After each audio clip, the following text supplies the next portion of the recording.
cos 7x, the way we did the sin 7x, similar approach you are going to apply here, which you can write by cos 6x into cosx dx.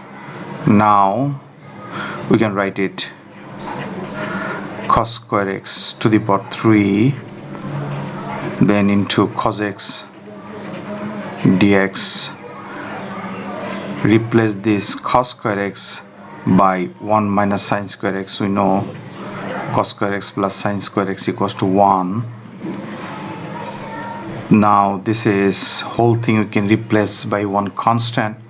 Let you consider, let sin x equals to u.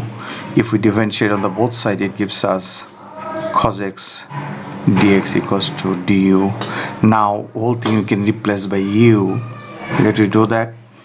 1 minus u square, because sin x we consider it as a u, whole cube, and cos x dx by du. We needed to break down this one, so similarly the way we did the sin 7x, we can apply a small binomial here to replace it. 1 minus u square to the power 3. If we apply binomial, it gives us 1 minus 3u square plus 3u to the power 4, then minus u to the power 6. This is our binomial to break down the whole thing.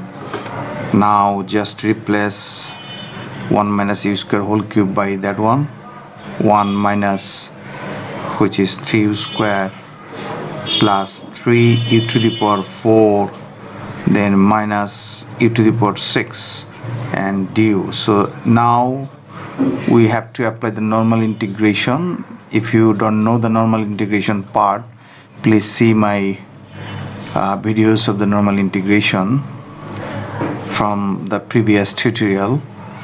U minus 3u 3 by 3 plus 3u to the power 5 divided by 5, then minus u 7 by 7 plus c. Now just one part left.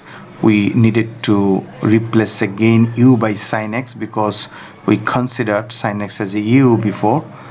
So right there, sin x minus 3 and 3 can cut out, which is sin cube x, then plus 3 by 5 sin 5x minus 1 by 7 sin 7x plus c.